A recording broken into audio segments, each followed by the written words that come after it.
Bonjour, bienvenue dans notre nouvelle série d'émissions sur les États-Unis, qui a pour objectif notamment de favoriser l'échange d'idées entre les deux continents. Cette fois-ci, nous allons parler de racisme et de militantisme antiraciste, à la fois dans l'Amérique de Barack Obama et en France. En fait, on va se demander ce que la situation américaine peut apporter à notre débat français sur les minorités ethniques et sur la lutte contre les discriminations. Pour en parler, nous avons trois invités. Nassira Ghenif, bonjour. Vous êtes sociologue, professeur à l'Université Paris 8. Vos recherches portent sur les questions de genre, d'ethnicité, sur l'immigration également et les minorités. Vous êtes vice-présidente de l'Institut des cultures d'Islam et vous êtes également engagée dans la lutte contre le racisme. Vous avez aussi une casquette militante. On a également autour de cette table Siam Asbagh. Bonjour. Bonjour. Vous êtes militante, l'une des figures de l'antiracisme aujourd'hui, actuelle. Vous avez longtemps été la porte-parole de l'association Stop le contrôle aux faciès. Et vous avez créé un média militant qui est le site Contre-Attaque pour en finir avec l'islamophobie. Enfin, Audrey Célestine, bonjour. Bonjour.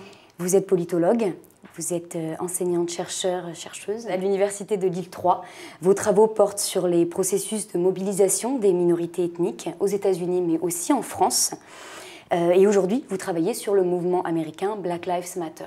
Donc, puisque le point de départ de cette série d'émissions, c'est les États-Unis, j'aimerais qu'on commence par un rapide tour de table qui permette déjà peut-être à chacune d'en dire un peu plus sur sa posture militante, intellectuelle, et puis aussi de nous expliquer la nature de votre lien aux États-Unis. C'est-à-dire, j'ai envie de comprendre ce que vous allez y chercher aux États-Unis. Des outils politiques, des informations, de l'énergie. Siam, vous pouvez peut-être commencer. Oui, alors en termes de posture politique militante, j'appartiens à ce qu'on appelle le courant de l'antiracisme politique, c'est-à-dire un antiracisme qui considère que le racisme dans la société française fait système, qu'il est résolument politique, qui structure le pouvoir, les relations sociales et les institutions. Ça, c'est extrêmement important. Ça permet de faire la distinction avec le racisme sur lequel on a eu tendance à focaliser pendant beaucoup d'années, qui est le racisme individuel. Là, on parle vraiment de pouvoir, de structure, d'institution, du racisme, du fameux racisme d'État. Donc ça, c'est la première chose. Et la deuxième, c'est que le racisme faisant système et étant résolument politique, on se situe en dehors de toute condamnation morale. Donc on n'est pas là à distribuer les bons et mauvais points du racisme. Il ne s'agit pas de savoir qui est raciste, qui est gentil, qui est méchant, etc., mais de lutter contre les effets concrets du racisme sur les individus qui le subissent et qui se manifestent comme des inégalités dans l'accès à une éducation de qualité, à la santé, au logement, à l'emploi, dans la manifestation des violences policières, du contrôle aux faciès aux crimes policiers et dans bien d'autres manières et relations. Donc ça, c'est grosso modo, je pense qu'on aura l'occasion d'y revenir. Après, ce que je vais chercher aux États-Unis, je ne sais pas, je pense que comme beaucoup des militants des quartiers populaires et de l'immigration, quand j'ai commencé à m'intéresser à ces questions-là, quand j'ai commencé à creuser ces questions-là, la première matière intellectuelle et militante qui m'est venue, qui m'est apparue d'office, ce sont des références américaines, parce qu'on connaît très peu notre histoire ici, on connaît très peu l'histoire de nos luttes, on connaît très peu l'histoire et les apports des penseurs français. Et donc ce qui nous vient d'office, comme ça, d'emblée, c'est des grands noms du militantisme américain. Donc ça a été beaucoup ça. Ça permet de structurer une pensée, de creuser ces questions-là, d'avoir un certain apport intellectuel et militant. Et après, avec le temps, on commence à vouloir, c'est même un effort militant et pour le coup un effort politique, que de chercher à construire et à visibiliser les auteurs et les luttes françaises. Au-delà de ça, c'est peut-être que l'inspiration qu'il peut y avoir aujourd'hui dans le militantisme américain, c'est les méthodologies d'organisation. Ouais. J'ai eu l'occasion de faire quelques voyages aux États-Unis, de rencontrer des associations là-bas. Et c'est vrai que comme avec n'importe quel autre pays, mais surtout avec un pays qui est très avancé sur la question... du community organizing, si on peut le... Oui, par exemple, ouais, notamment, okay. Mais aussi sur toutes les réflexions sur les questions raciales, etc. C'est c'est le community organizing, les stratégies de mobilisation, d'organisation, etc. Alors il y a du bon et du mauvais. Il y a des choses qui peuvent s'appliquer en France, des choses qui ne le peuvent pas. Mais en tout cas, ça permet de nourrir la réflexion. J'aurais sans doute tendance à dire qu'il y a une manière biographique de se référer aux États-Unis, et puis il y a une manière militante et intellectuelle. Pour ce qui est de la manière biographique, et je pense que ce n'est pas anodin, parce que ça fait le lien entre le politique et le militant. Pour moi, les États-Unis, ça a été la manière de sortir du face-à-face étouffant entre la France et l'Algérie, c'est-à-dire mes deux histoires.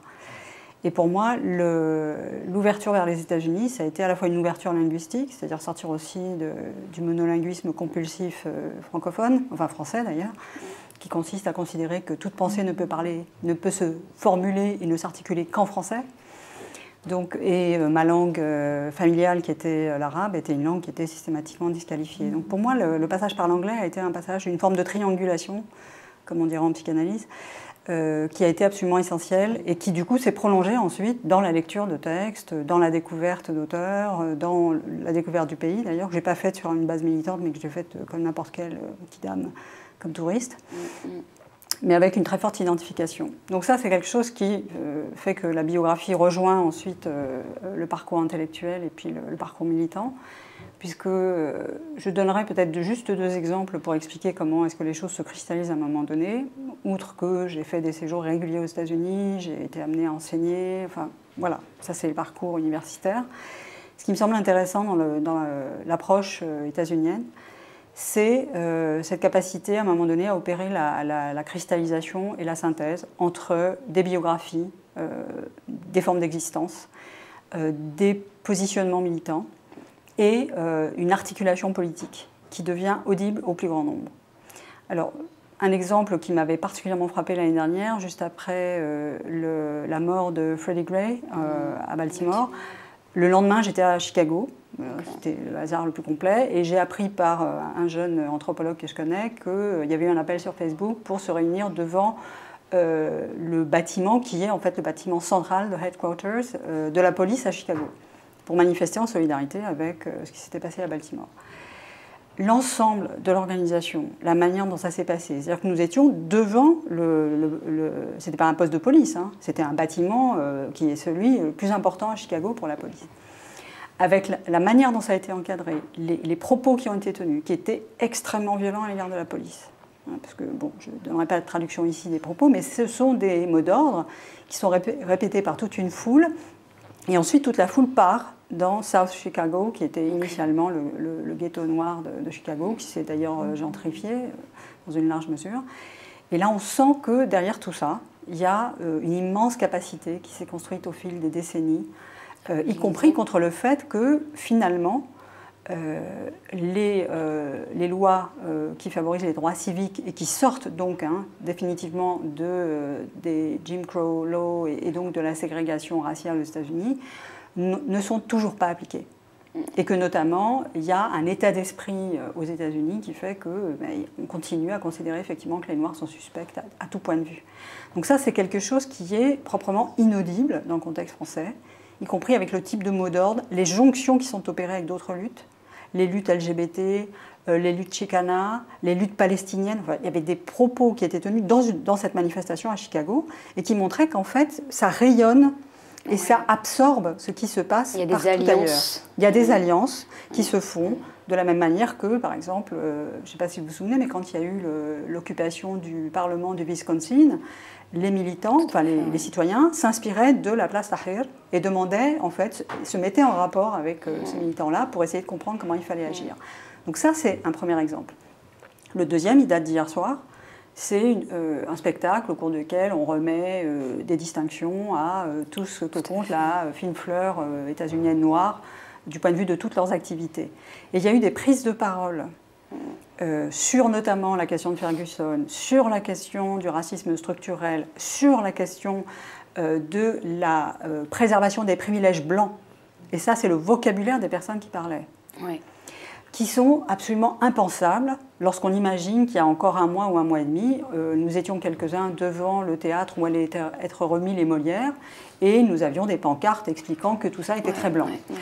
Voilà, donc ça c'est quelque chose qui est en plus alimenté par une pensée théorique. C'est-à-dire que les militants lisent. Non seulement ils lisent, mais ils rencontrent l'ensemble du monde intellectuel. Il y a des points de jonction qui sont très importants, pas seulement au niveau des universités, mais effectivement dans ces espaces publics qui finalement sont aménagés, qui sont littéralement construits pour faire assembler. Et ça, c'est quelque chose qui, en France, aujourd'hui, est impensable. Donc les États-Unis, de ce point de vue-là, m'ont fourni, d'une certaine manière, et ça, ces deux exemples-là m'ont semblé particulièrement illustratifs de ce que j'ai vu à l'œuvre depuis... La première fois que je suis allée aux États-Unis, c'était en 78. Donc voilà, à l'époque, la ségrégation raciale battait son plein. Il ne fallait pas aller à Harlem, sinon on risquait sa vie. Voilà, toute une série de choses qui, avec le flux et le reflux, ces moments où on a le sentiment que ça progresse, notamment avec l'élection d'Obama, et puis les moments où on a le sentiment qu'on est en pleine confusion, comme en ce moment d'ailleurs. Mais à la fois, ce que vous dites, c'est que ce réseau militant, sa structure vous inspire.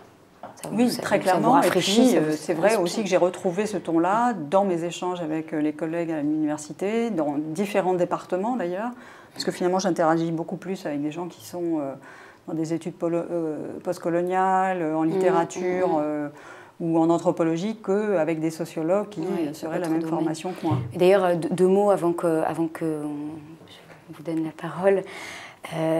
Sur votre posture à l'université, qui a quelque chose peut-être d'américain, c'est-à-dire de vous poser en tant que chercheuse qui parle aussi de son identité, de son histoire et qui l'intègre à ses recherches, en fait. Oui, tout à fait. Alors, je suis passée d'une période où j'euphémisais ça parce que je considérais effectivement qu'il y avait peut-être d'autres voies et je m'aperçois qu'en fait, ne pas faire entendre ça, ça devient beaucoup plus un problème qu'une forme de loyauté à l'égard de l'institution. Et c'est vrai que j'ai pour coutume de dire maintenant que je suis descendante d'indigènes et professeure des universités. C'est ça, ce qui permet effectivement d'opérer la jonction entre ces différents mondes qui sont bien, en quelque sorte, d'une certaine manière, l'un résultant de l'autre, et l'un étant le produit de l'autre. Donc, vouloir couper, en quelque sorte, avec mon histoire, ça ne servira à rien, parce que de toute façon, mon histoire, elle est déjà toujours là, et elle m'anime profondément dans ce que je fais. Audrey, vous êtes également chercheuse, donc pour rebondir sur ce positionnement particulier, parce que vous positionnez complètement différemment. Pour les États-Unis, il y a également un impact important dans le biographique, parce que c'est aux États-Unis que j'ai décidé de travailler sur les questions qui ont trait au processus de racialisation. Non pas que je les ai découverts aux États-Unis, je viens des Antilles, j'ai grandi en Martinique, et je suis ensuite arrivée ici pour mes études, ce qui fait que j'avais été confrontée à différentes manières, où j'avais fait l'expérience de différentes formes de racialisation. Et puis l'arrivée aux États-Unis où tout apparaît au départ comme beaucoup plus clair. On a l'impression qu'on est blanc, on est noir. Il y a des prises de parole et des actions qui sont effectivement très différentes de ce qu'on peut voir en France. Et c'est là que j'ai décidé finalement, c'est de comprendre ce qui se jouait en France, mais en utilisant un proxy, un équivalent fonctionnel, en faisant de la comparaison. Et donc j'ai inscrit mon travail dans la comparaison, ce qui est le cas de beaucoup de jeunes chercheurs qui essayent de travailler sur ces questions-là en France, le détour par les États-Unis, beaucoup par les États-Unis, pas tellement par la Grande-Bretagne, ce qui peut paraître curieux, mais ça c'est pas le débat d'aujourd'hui, mais le détour par les États-Unis, ça permet d'avoir accès à une littérature qui peut exister en France, mais on ne parle pas du tout des mêmes volumes, on n'a pas de département de Racial Analytic Studies, etc. Des échanges. Donc vraiment pour moi, ça a été d'abord une expérience personnelle et universitaire, et puis un terrain de recherche, parce qu'après j'ai décidé de travailler sur ce pays, de le comparer à la France, avec très rapidement, c'était un peu intuitif au départ, l'idée que même si les choses apparaissaient très très très différentes, qu'il y avait peut-être des points sur lesquels on pouvait effectuer des rapprochements. Ça sert aussi à ça la comparaison, et d'essayer de comprendre ce qui se jouait derrière les labels, derrière les catégories aux États-Unis, et derrière l'espèce d'alternative pas très satisfaisante entre universalisme abstrait et communautarisme en France, qui ne me disait pas grand-chose de ce que moi j'avais pu vivre dans ces trois lieux, la France hexagonale, la Martinique et les États-Unis. Puis en même temps, en ayant bien le sentiment que ce qui avait l'air si simple aux États-Unis l'était peut-être pas. Ouais. Donc ça a été, donc j'ai eu la chance d'avoir ma première expérience aux États-Unis à Baltimore, qui est voilà, une ville dans une université surnommée La Plantation par les habitants de la ville, qui comptait peu de Noirs selon les critères américains, mais ça paraissait énorme à côté de Sciences Po Paris. Et voilà, donc pour moi, les États-Unis, c'est ça. Et puis ça, l'histoire continue. J'enseigne l'histoire politique des États-Unis. Je continue à travailler sur les États-Unis avec, comment dire, une espèce de circulation qui se fait, parce qu'il y a de plus en plus d'Américains qui s'intéressent à ce qui se passe en France, de Français qui sont conscients, qui connaissent ce qui se joue aux États-Unis sur ces questions-là. Et je trouve qu'il y a une discussion, une conversation qui se fait entre les deux espaces qui est de plus en plus riche. Et c'est vrai que ça offre au départ des outils intellectuels, j'imagine militants également, pour pouvoir essayer de faire sens de ce qu'on peut vivre ici. Sachant que, après, on peut prendre de la distance, on peut amender, on peut aussi, je veux dire, prendre en compte l'importance de l'héritage colonial dans le cadre français pour saisir ce qui se joue ici, mais en même temps, voilà, les premiers outils, la première manière qu'on peut avoir d'élaguer tout ça, enfin en tout cas pour moi, ça a été très clairement les travaux et la littérature qui pouvaient exister là-bas. Mais c'est vrai que, comme vous le dites, de s'intéresser, de vraiment se mettre à comprendre ce qui se trame aux États-Unis, c'est aussi bien évidemment prendre conscience des limites de ce qu'ils font, quoi. Il y a encore un racisme, enfin en ce moment, comme vous le disiez, on est dans une période quand même très vive, très tendue aussi autour des questions raciales aux États-Unis. Donc finalement, est-ce qu'il y a quelque chose d'un peu déprimant, même quand on va chercher ailleurs des outils pour avancer en France, en fait on se rend compte que ça ne marche pas très bien non plus là-bas, que le racisme est aussi énorme. Les indicateurs concernant la pauvreté, l'accès à l'emploi des Afro-Américains ne sont pas bons du tout.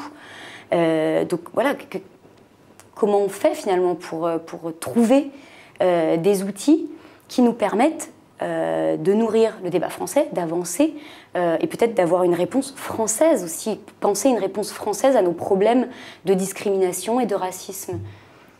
C'est toute votre la réflexion de toute une vie, ouais. Oui, effectivement, c'est déprimant. Mais je veux dire, le monde est déprimant et la lutte de toute façon ici, sans référence aux États-Unis, est déprimante puisque c'est le débat qu'on posait tout à l'heure. On parle de quelque chose qui fait système dans la société française et dans plusieurs sociétés. On parle de structure. Donc par définition, c'est pas quelque chose qui va se régler du jour au lendemain. Il n'y a pas de recette miracle, il n'y a pas d'action militante miracle que l'on pourrait poser sur le bobo que serait le racisme. C'est pas peut-être qu'il y a une proposition, une revendication que vous avez qui est finalement très française et une manière d'y répondre qui sera aussi française. Oui et non, en fait. C'est-à-dire que en tant que militante, je me dois d'être pragmatique en fait dans la lutte. Et ça nécessite de se dire que je ne verrai très sans doute pas le changement de mon vivant. Je ne pense pas que la société que je veux, je la verrai dans les prochaines années. Ne serait-ce que des réformes sur le fonctionnement de la police. Voilà. Par contre, il nous incombe de réfléchir aux meilleurs moyens, de réfléchir aux problématiques qui se posent, de découper le problème en problématiques, de réfléchir aux différents mots que crée le racisme structurel et institutionnel. Donc vous en avez parlé, par exemple, oui, la partie émergée des discriminations racistes aujourd'hui en France, c'est très certainement le rapport à la police, les violences policières. Et il nous faut tout mettre en œuvre pour répondre à cette question-là. Mais même ça nécessite plusieurs combats, parce que dedans, il y a la question des contrôles d'identité abusifs, il y a la question des violences policières, il y a la question des crimes policiers. On a tendance, par exemple, sur la question des crimes policiers, à beaucoup regarder ce qui se passe aux États-Unis. Moi, je me rappelle de la mort de Mike Brown tout le monde en France s'était indigné face à la mort de ce jeune noir tué lâchement par des policiers blancs, etc. Je me rappelle même des journaux qui titraient ça, un noir tué par un policier blanc. Et nous, militants contre les violences policières, on leur disait juste en fait, ça se passe tous les mois ici en France, il y a une personne qui meurt dans le cadre d'une intervention policière. Ce sont souvent des policiers blancs, ce sont souvent des victimes non blanches, et ça ne suscite pas les mêmes intérêts. Donc il y a la question du traitement médiatique, il y a la question de la systématique criminalisation des victimes et de la faveur donnée à la version policière. Il y a la question de l'impunité policière aussi, et donc de la justice. Il y a la question des outrages et rébellions que prennent beaucoup de personnes qui essayent de dénoncer ou de s'opposer à des contrôles d'identité abusifs et qui finissent avec un casier judiciaire parce qu'ils ont osé remettre en cause cette violence d'État. Donc je veux dire, même la question des violences policières nécessite plusieurs actions, plusieurs réflexions, plusieurs moyens de lutte, etc. Donc c'est à la fois extrêmement compliqué et en même temps, en fait, c'est une lutte qui est vitale. C'est une lutte qui est vitale pour les gens concernés. Donc c'est la vie telle qu'elle est, qui est déprimante. Au contraire, la lutte, l'important c'est la lutte, et il y a quelque chose de beau. C'est beau au sens politique du terme, à la fois de beau, de nécessaire, de vital, et donc d'optimiste dans les dynamiques qui se mettent en place et dans la manière dont chacun lutte à son échelle et avec ses outils. Je pense que sur la question du rapport à la situation américaine et dans quelle mesure est-ce que cette situation-là peut aider à penser le cas français en dépit de tout ce qui peut apparaître encore comme extrêmement déprimant dans la situation américaine, c'est typiquement le fait que l'expérience américaine montre que le fait que des lois, qu'un arsenal juridique qui doit mettre à bas le système de ségrégation et les inégalités raciales, le fait qu'on voit que de lutter pour que des lois en faveur des minorités passent ne permet pas de mettre à bas ces inégalités de manière complète. Moi, je pense que c'est un élément qui aide à penser les cas français. Dans lequel on n'a pas on n'a pas un arsenal juridique de ségrégation formelle, etc.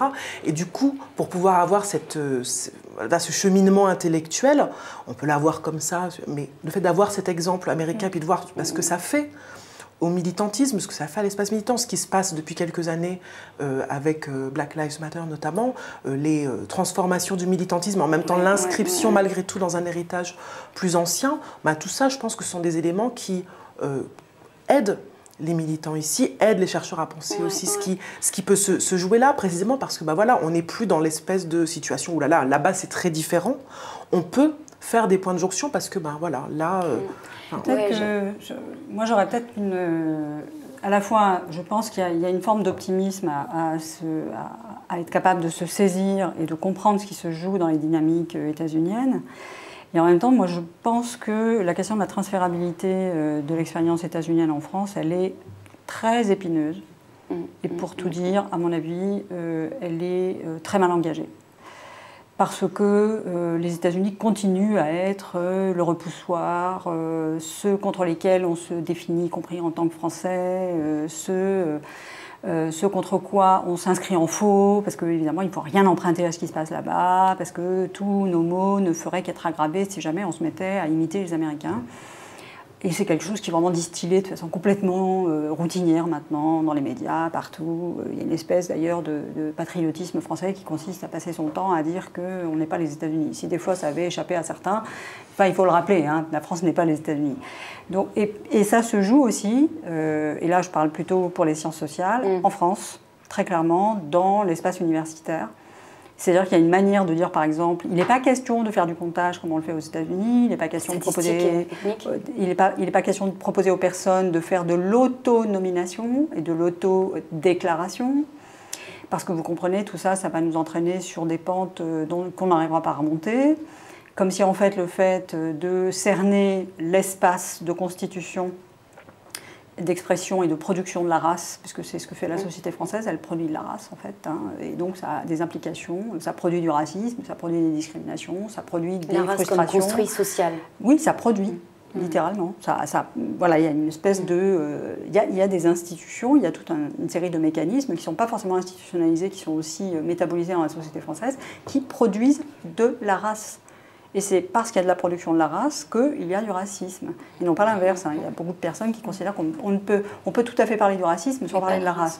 En général, il manque quelque chose. Et je pense que l'enjeu central aujourd'hui en France, du point de vue notamment de la recherche, mais aussi de la façon dont la recherche peut irriguer la pensée et l'action politique, c'est de parvenir à articuler, c'est-à-dire à le prononcer, à le nommer. Parce qu'on en est encore là, il y a plus de 10 ans, on était déjà en train de parler de la nomination, on n'en est pas sorti. Il n'est pas possible d'articuler certains mots dans des espaces politiques et dans des espaces de recherche. Par exemple le mot race, alors on ne sait pas, les guillemets, toutes les guillemets qu'il faut, les gens vous parlent de race en mimant les guillemets, n'est-ce pas, comme si en fait il fallait conjurer le sort. Et de désigner nos minorités. On sait et alors donc dire que les personnes qui se nomment arabes, noires, ne sont pas dans l'auto-racisation, elles ne sont pas dans la haine de soi, elles sont juste en train de faire référence à quelque chose qui est constitutif parmi leurs multiples identités de ce qu'elles sont.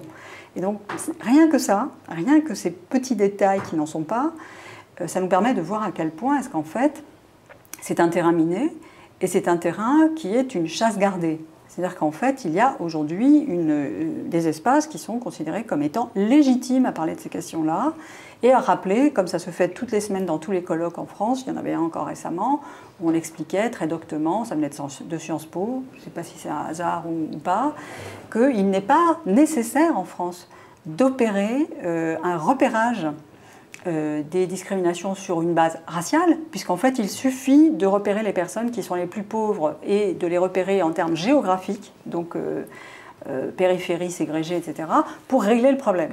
Sauf que, faut-il le rappeler, les personnes qui sont les plus pauvres et qui sont les plus ségrégées sont comme par hasard les plus racialisées aussi. Alors là, il faut à un moment donné effectivement se poser la question de savoir pourquoi est-ce qu'il n'est pas possible d'aller jusqu'au bout du raisonnement.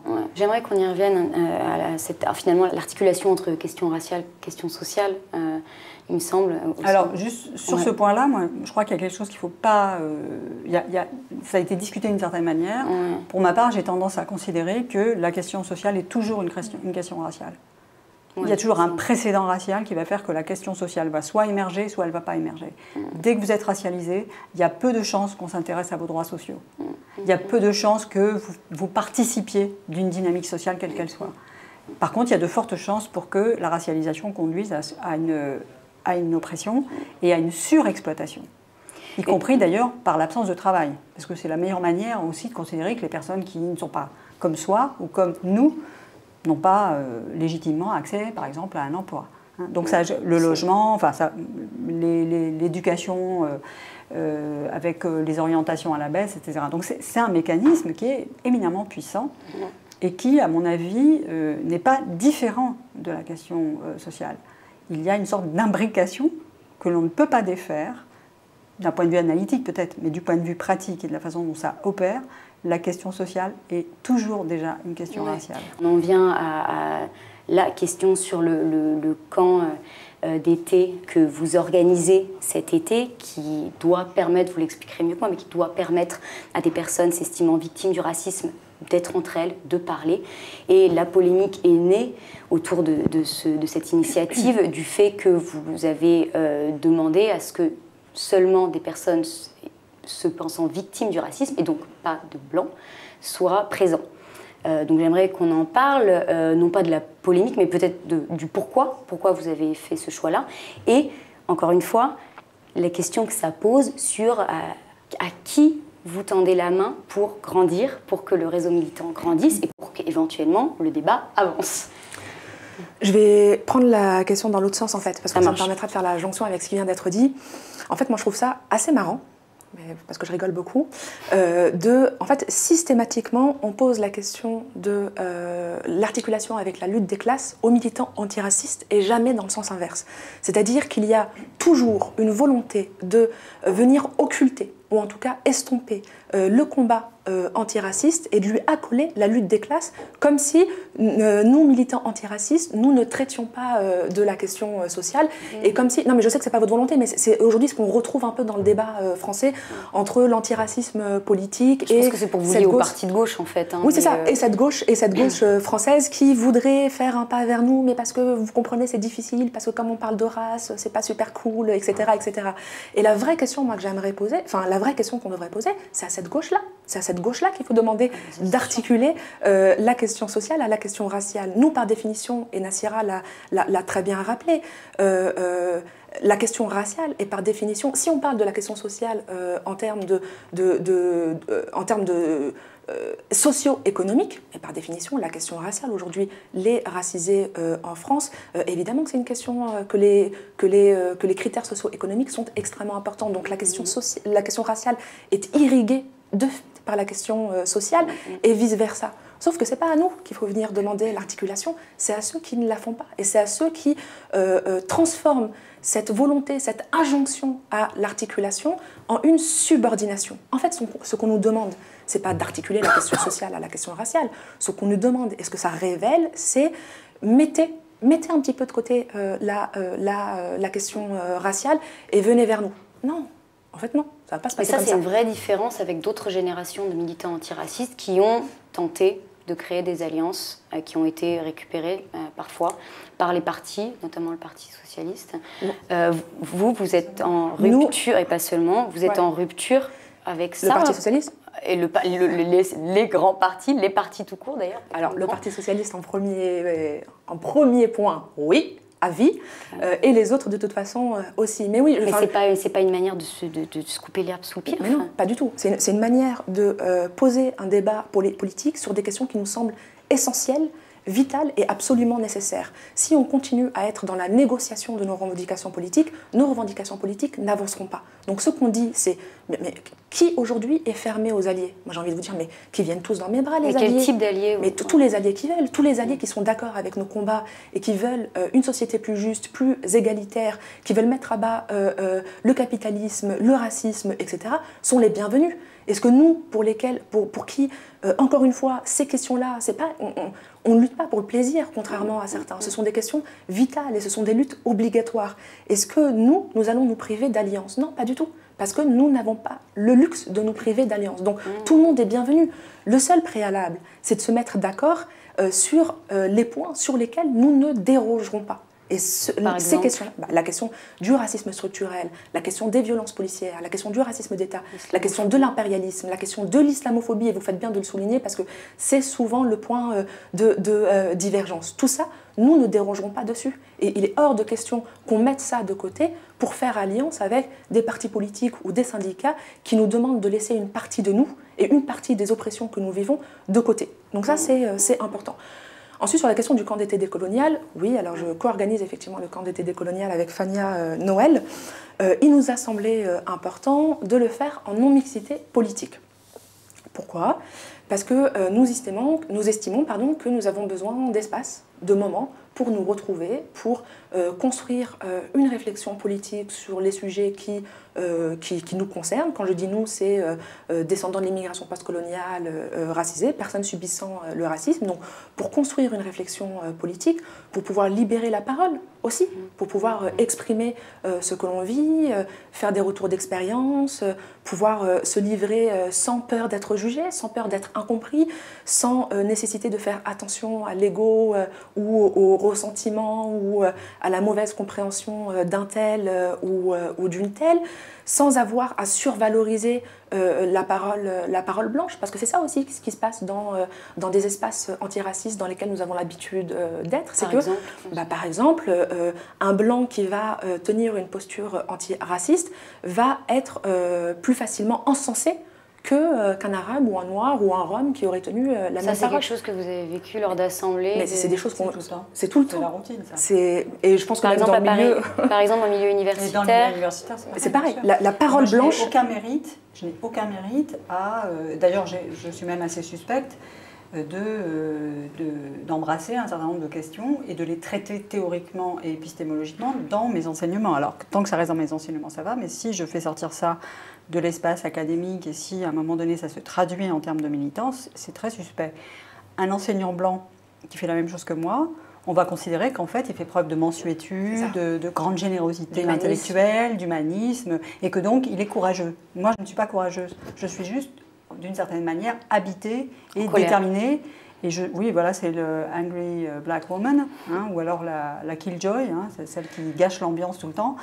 Et ça, c'est très important de comprendre, effectivement, que ça rejoint d'ailleurs ce que dit Sylvain. Je voulais juste ajouter à ce que tu dis, cet exemple du groupe d'étudiants à Paris 8 qui s'est constitué en se définissant comme étant un groupe non blanc racisé, et qui a donc développé toute une série d'initiatives, de journées de réflexion, et qui a été fustigé, qui a été désigné comme étant un fauteur de troubles, voire même un générateur de racisme, alors racisme anti-blanc, mais racisme en général, à tel point qu'il y avait des inscriptions à l'entrée de l'université qui disaient, je cite, « Nique ta race, nique la race, vive la lutte des classes ». Donc on voit bien comment est-ce qu'il y a une incompréhension absolue de l'intrication inéluctable entre les questions de race et les questions de classe. Mais alors là, la tension est telle que est-ce qu'il ne faut pas se mélanger un peu plus, justement? Parce qu'on a l'impression mais ces groupes-là n'étaient pas... Là, de tous les côtés. Ce groupe accueillait des Blancs. Hein. Il avait juste privilégié la parole des non-Blancs. Et juste sur la question... Ce qui était effectivement ce qui rejoint la démarche du plan décolonial. Il faut comprendre. Et juste pas une exclusion des Blancs. Hein. Sur la question de la non-mixité, parce qu'il y a une incompréhension par rapport à ça, il ne faut pas oublier que le camp d'été décolonial qu'on organise, c'est 3 jours dans l'année. En fait, ce n'est pas un horizon de vie. On n'est pas en train de construire une société ou de repenser une société. On est en train de penser un espace politique, un outil. C'est 200 personnes. Ouais, c'est un outil politique pour un temps, dans un espace-temps circonscrit, pour pouvoir nous organiser politiquement, et notamment face aux présidentielles qui arrivent et qui, comme on le sait, vont encore être un festival en matière de paroles racistes et du discours raciste. Moi, j'avais, parce que j'ai un petit peu suivi l'affaire autour du camp d'été, qui aurait pu rester un truc complètement confidentiel, mais qui est devenu quelque chose d'extrêmement important. Et c'est vrai que malgré tout, moi, et c'est pour ça que j'étais assez heureuse de pouvoir participer à la discussion, pour pouvoir avoir une discussion critique non hystérique sur la question, parce que je pense que ça appelle plusieurs commentaires, une forme d'étonnement, et j'y pense à la fois sur des questions identitaires, hein, mais aussi sur des questions plus stratégiques, sur à quoi est-ce que ça ouvre, à quoi est-ce que ça mène. De fait, beaucoup de gens qui vont être identifiés comme non-blancs, comme racistes, etc., ont des manières extrêmement, diverses de se définir. Des personnes pourraient être intéressées par les enjeux et se fermer un peu à ça parce qu'il y a effectivement,